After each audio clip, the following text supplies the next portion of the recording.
The cubs' den. Snow fell in sheets, a white curtain sweeping across the jagged cliffs.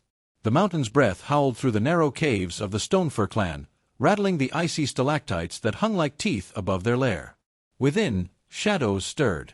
Cubs whimpered, pressing against their mother's sides, their bellies tight with hunger. The Stonefur were hunters, built for the mountains.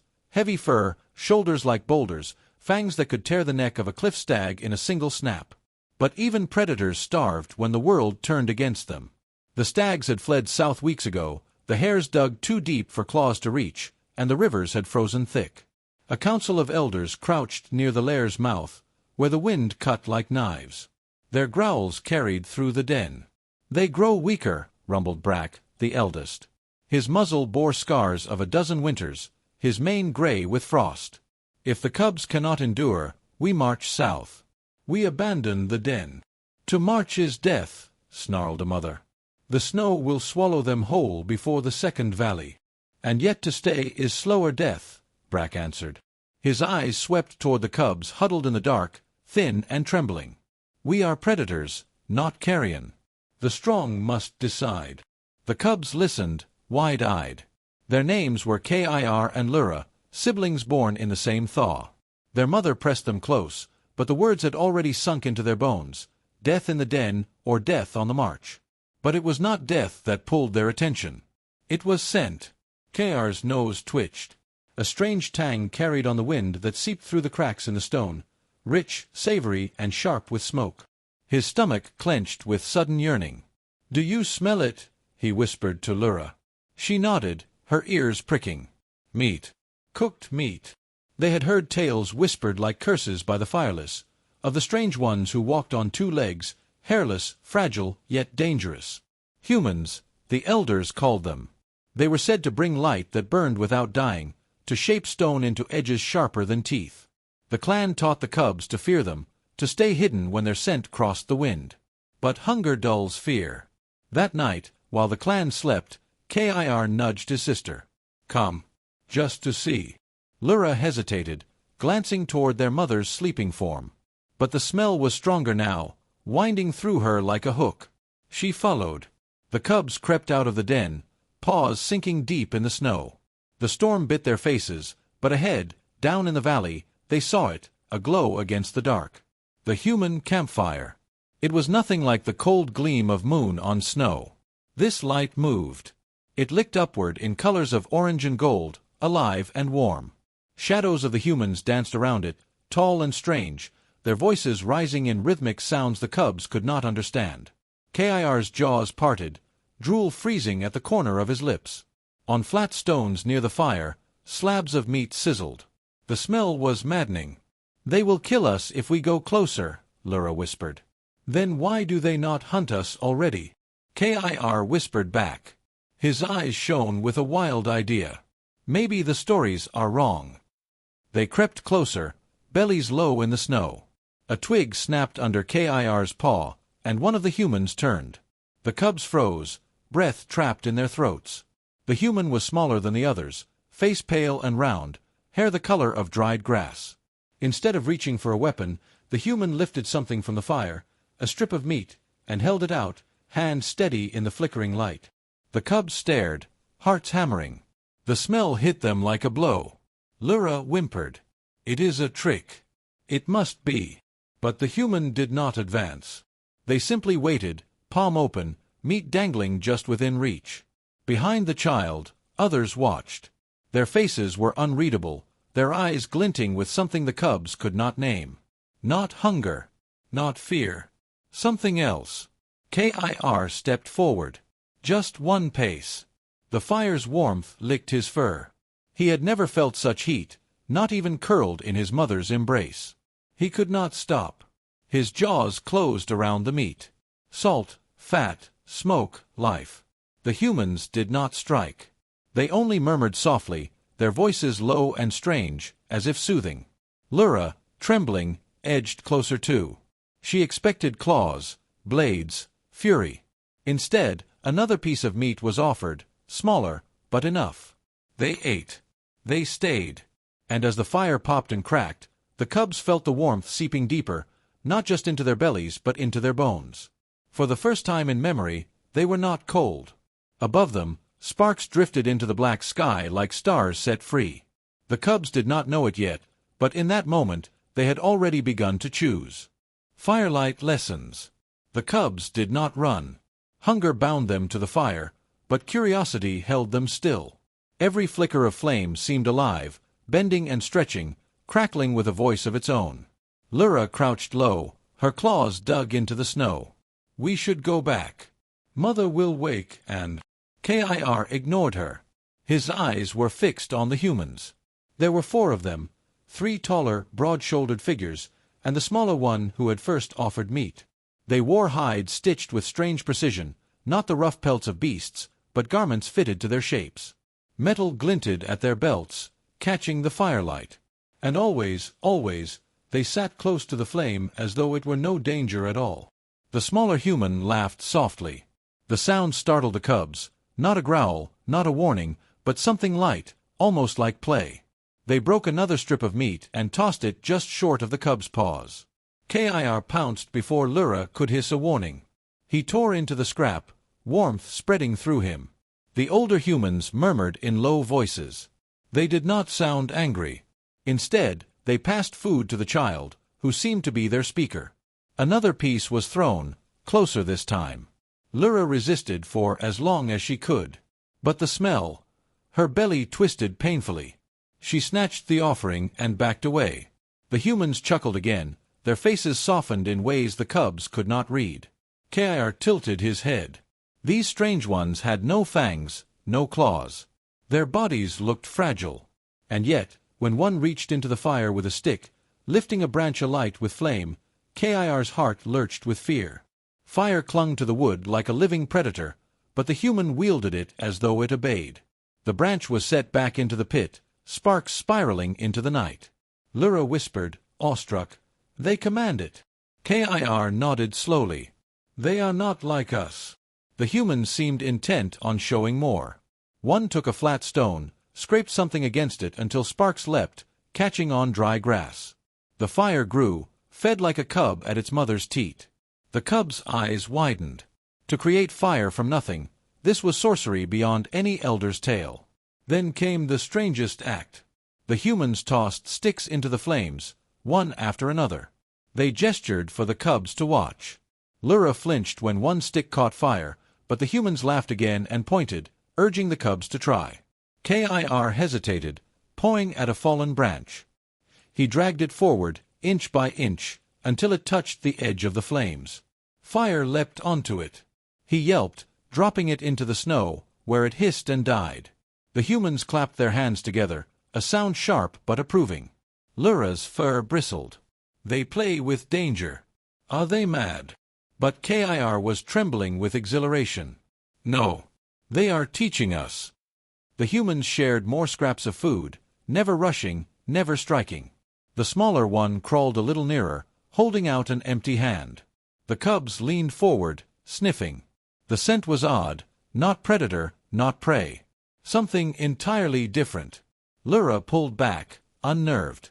Yet the warmth, the full belly, the strange patience of these beings rooted them both by the fire. Time passed. The snow fell quieter.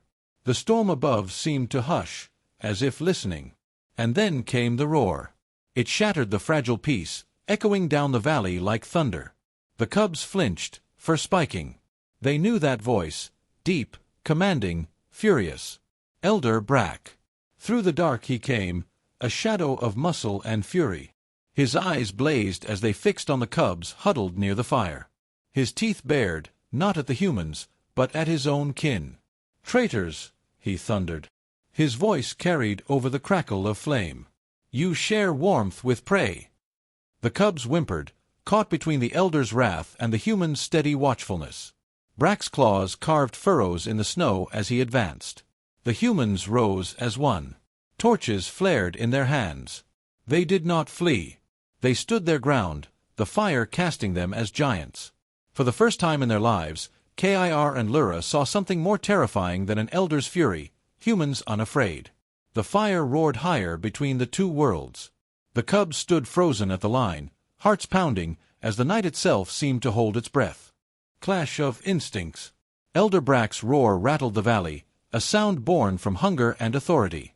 Snow fell from the branches above, shaken loose by the force of his anger. He charged, each stride shaking the frozen ground, his breath steaming like smoke. Kir and Lair shrank back. Their bellies were full, but their courage crumbled. They had broken the law of the clan. They had chosen fire over Lair. The humans did not scatter. Instead, they moved with uncanny coordination. In a heartbeat, torches were raised, the fire feeding them into blazing spears of light. Voices rose together, loud and harsh, echoing like the cries of 100 hunters. Brack slowed. His massive head swung side to side, fury wrestling with caution. Firelight gleamed off his scars. His lips curled, but he did not leap. The humans stepped forward as one, the flame forming a wall between Brack and the cubs.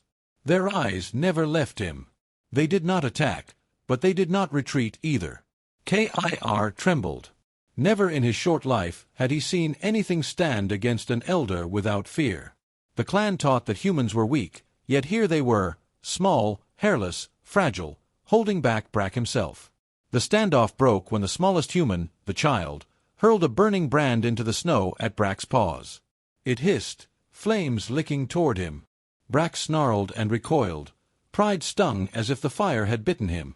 His roar shook the valley again, but it carried frustration now. After a long glare, Brack turned, his massive form retreating into the storm. His shadow vanished among the trees, leaving silence in his wake.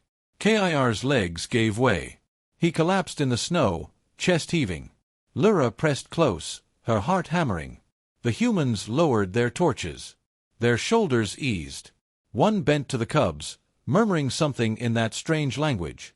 The meaning was unclear, but the tone was not. It was not scorn. It was invitation. Back at the lair, the air was heavier than stone. Brack's return had stirred the clan like a stick in a hornet's nest. Mothers hissed. Cubs wailed. Hunters growled, torn between fear and shame. They consorted with prey, Brack thundered, his eyes burning. They ate from their hands, warmed at their fire. If we do not punish, the clan is broken. The cub's mother shielded them with her bulk, snarling, "They are young. They were starving. Would you rip their throats for a mistake?" Brack loomed closer, his fury undimmed. They have chosen outsiders over their own blood. It is the way of weakness. But murmurs rippled through the lair. Some hunters licked their lips at the thought of cooked meat. Others glanced toward the snow outside, where the blizzard howled without mercy. "They had warmth," one muttered. "Our den grows colder each night." "They did not kill the cubs," another added. "If they were prey, why would they share?" Brack growled, stamping the stone floor. "It is a trap. They lure us close, then strike. That is their cunning." Yet doubt lingered. The clan was divided. Down in the valley, the humans prepared as well. They knew the elders' rage would not fade quickly. Fires were built higher, arranged in a circle to push back the dark. Food was laid out near the edge of their camp, not hidden but offered. An open gesture. The cubs, huddled at the fringe of the camp, watched in awe. "They do not fight as we do," Lair whispered. Kir nodded, eyes fixed on the humans' unity. "They fight together. Even the small one stands beside the strong." It stirred something inside him, something the clan had never taught. Not survival of the strongest, but survival of all. The storm worsened. Snow piled high against the den's mouth. The rivers froze deeper. Hunting grew impossible. Cubs wailed with hunger, mothers licked their ribs to soothe them. Even Brack's eyes grew hollow with need. Finally, the cub's mother spoke, her voice heavy with sorrow. "If we remain, we perish. If we march, we perish. But the cubs, they speak of warmth, of fire, perhaps." The words hung like forbidden fruit. Brack bared his teeth. Better death with pride than life as slaves. But pride could not fill bellies. As the storm raged louder, as cubs grew too weak to cry, the clan faced a truth sharper than any claw. The humans had what they did not. Warmth. Fire. Food. Kir and Lair stood before the council, trembling but unbroken. "They did not hurt us," Kir said. His young voice cracked, yet carried. They shared. They showed us how to live. Lura added softly, the den is death. The fire is life. The clan murmured again, louder this time. Brack roared, trying to silence them, but the blizzard drowned even his voice. The cub's mother lifted her head. The storm will not end. Tonight, we decide. That night, as snow swallowed the mountains, the Stonefur clan left their lair. Shadows moving in single file, they descended the valley. Weak, starving, but driven by a fragile hope. Ahead, the humans' firelight flickered, steady against the storm. The cubs led the way. The campfire packed. The storm did not ease. It pressed down upon the mountains like a living weight, smothering all sound but the scream of the wind. Snow swallowed the old trails, hid the rocks, and blinded the eyes. The Stonefur clan staggered through it, driven not by strength but by desperation. Kir and Lura led them, their small shapes breaking a path in the drifts. Behind came their mother, the hunters, and at last Elder Brack, his rage dimmed into grim silence. Pride had kept them alive through many winters, but pride could not warm starving bellies. At last, through the wall of white, the glow appeared. A circle of fire, steady and defiant against the blizzard. The human camp. The clan slowed, instinct pulling them back. These were not kin. These were not hunters of their kind. To draw near was to admit need, to admit weakness. But the cubs did not hesitate. They padded forward, heads high, until the snow beneath them blushed orange with firelight. The humans were waiting. Torches ringed their camp, fires built high, shelters drawn tight. Figures stood watch, but none raised weapons. They had seen the clan's approach. And still they had not fled. The smallest human stepped forward, the same who had first offered meat to the cubs. Their hand lifted again, open, empty. The gesture was the same. Invitation, not challenge. For a long breath, the two sides stared at one another. The storm howled. Sparks drifted upward, vanishing into the night. Then the cub's mother stepped past the line. She lowered her head, nudging her children toward the fire. The heat struck them like a wave. They collapsed beside it, shivering with exhaustion, but alive. The humans moved carefully, speaking in their soft tongue. Food was placed down, not thrown. Blankets of hide were spread wide, enough for many. Slowly, cautiously, more of the clan edged closer. Hunger gnawed at fear until paws reached the firelight. One by one, they came. The days that followed reshaped the clan. The humans did not hunt them, nor did they chain them. Instead, they taught. They showed how to stack stones to block the wind, how to bind branches with cord, how to spark fire from flint. The cubs watched wide-eyed as their kin learned to trap hares with loops of rope instead of endless claw-dug pits. In return, the clan gave what they knew. They showed the humans the hidden deer trails beneath the pines, the caves where fresh water trickled even in the coldest freeze, the signs of predators in the snow. Hunters and humans walked together, side by side, strange allies against a harsher enemy, the mountain itself. Kir and Lura thrived in the space between worlds. By night they curled with their kin, by day they sat with the humans' children, mimicking their gestures, learning their sounds. Lura even dared to touch the fire's edge with a branch, as the humans had shown. The flame danced but did not consume her. Pride lit her eyes brighter than any ember. Even Brack changed. At first, he kept to the shadows, his body hunched with shame. But hunger wore down anger. He watched how humans worked, never alone, always together. When one stumbled, another lifted. When one carried, another shared the load. It was not the way of predators. It was something else entirely. One night, as snow settled soft instead of fierce, Brack sat near the human's fire. His voice, rough with years, rumbled low. Their strength is not in claw. It is in circle. The cubs heard him. For once, his words carried no rage. When the storm at last broke and spring's first thaw glistened in the valley, the Stonefur clan did not return to their den. The lair was empty, buried in ice. It belonged to the past, to hunger and fear. Instead, they remained by the humans' fire. Not as pets, not as prey, but as something new, neighbors, partners, bound by survival. Cair lifted his head to the stars one night, watching sparks rise into the dark. His belly was full, his fur warm, his sister at his side. He remembered the den, the cold walls, the silence of hunger. And he knew the choice had been right. The fire crackled, voices, human and stone fur alike, blending in strange harmony. A future was being written in that circle of light, one no elder's tale had ever spoken. When the cold returned, as it always did, the cubs did not crawl back to the lair. They chose the campfire. And this time, the clan followed.